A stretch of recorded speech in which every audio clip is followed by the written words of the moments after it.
আমাদের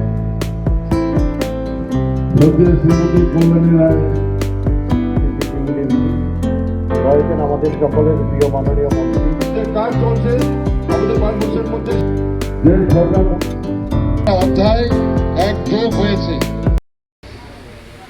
এটা কোন লিডার, কোন পার্টি অল্প দিনের মধ্যে ভারতকে এই জায়গায় নিয়ে গেছে? সবার সন্দেহ করা শুরু হলো। যখন প্রধানমন্ত্রী নরেন্দ্র মোদী দায়িত্ব নেয় তখন অর্থনীতিতে ভারতের পরিস্থিতি কি ছিল? 11 নম্বর স্থানে। Very good. আজকে কত নম্বর? 4র্থ নম্বর। কিছুদিনের মধ্যেই 3 নম্বরে আসবে। তাহলে কারা কারা আউট হয়ে গেল গিয়া? England out. কি আউট? ইংল্যান্ড আউট, আমার পিছনে চলে গেল। France out. হাসবেন না, বুঝে নেন। এই যে বলছে বিকশিত ভারত কেন, how it is possible. France out, Italy out, Canada out, Brazil out, Russia out, Japan লাস্টে আউট। সামনে কে রইল? আমেরিকা, চীন এন্ড জার্মান। কিছুদিনের মধ্যে জার্মান উইল বি আউট। এবং এই যে 4র্থ স্থানে আসা, not a matter of joke. আপনারা যারা বয়স্ক মানুষ আছেন, যারা বয়স্ক মানুষ, ইয়াং ছেলেরা বুঝতে পারবে না। সেই অতীত ভারত দেখেনি, আগের দিনে ভারত দেখেননি আপনারা। আগে প্রধানমন্ত্রীরা ইন্দিরা গান্ধী, জওহরলাল নেহরু বিদেশিকে বলতো আমার দেশের মানুষকে ভাত খাওয়াবো, আমাকে কিছু চাল দাও, আমার কয়েক জাহাজ গম দাও। আজকে কোন ভারত? পৃথিবীর মধ্যে 1 নম্বর ছিল চায়না চাল উৎপাদনে, আজকে পৃথিবীর 1 নম্বর ভারতবর্ষ, নাম্বার 1।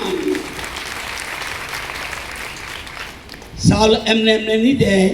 কারা কারা মাগনা চাল পান? একটু হাত তুলুন তো দেখি, উপরে নিচে সব।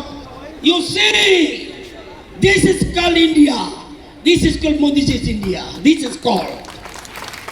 আমি গল্প বানায় কোথাম না, উদাহরণস্বরূপ নাম দিয়া কয়া দিয়া। BJP, Bihar BJP, Chhattisgarh BJP, Goa BJP, Gujarat BJP, Haryana BJP, Madhya Pradesh BJP, Maharashtra BJP, Manipur BJP, Orissa BJP, Rajasthan BJP, Tripura BJP, Uttarakhand BJP, Uttar Pradesh BJP. Paschimbanga কিতে হয়েছে? আরো শেষ করি নাই। এই যে করতেছেন যে অন্য দল আইব। Andaman BJP, Chandigarh BJP, Dadra Nagar Haveli BJP, Delhi BJP, Ladakh BJP, Lakshadweep BJP, Pondicherry BJP.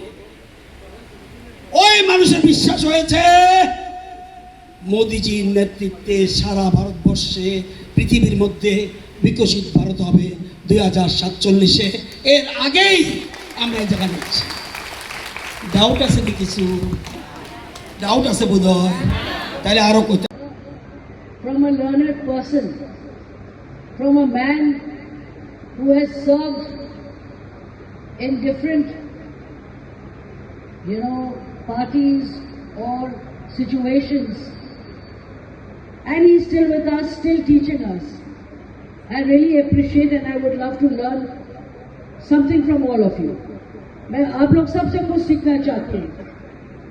कोई बड़ा नहीं होता है, वो पैदा होकर बड़ा नहीं होता।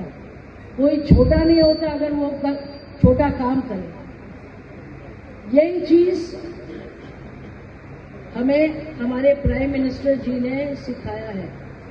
जब वो झाड़ू लेके भी खड़े हो जाते हैं कि हमको अपना इंडिया को साफ सुथरा दिखाना है, इसमें कोई शर्म की बात नहीं है। पर जब मैं यहाँ आती हूँ, मेरा दिल के बात मैं आप लोग से बोलना चाहती हूँ। आज जब त्रिपुरा को देखिए, हम लोग क्यों साफ नहीं कर सकते? हम लोग क्यों नंबर 1 नहीं बन सकते? हमारा प्राइम मिनिस्टर इतना ट्राई कर रहे हैं, हमारा देश में हम लोग इतने स्कीम्स ला रहे हैं, हम आगे बढ़ रहे हैं, पर ये छोटे छोटे चीज हमारे हाथ में है, क्योंकि वो हम पे विश्वास करते हैं, वो आप पे विश्वास करते हैं, वो ये सिस्टम में विश्वास करते हैं। उनका सपना, अपना सपना, तो हम सबको मिलके काम करना है। विकसित भारत 20 साल हमें बिल्कुल ऊपर पहुंचना है। हमको अलग देश से दिखना है कि हम, मेरा भारत महान।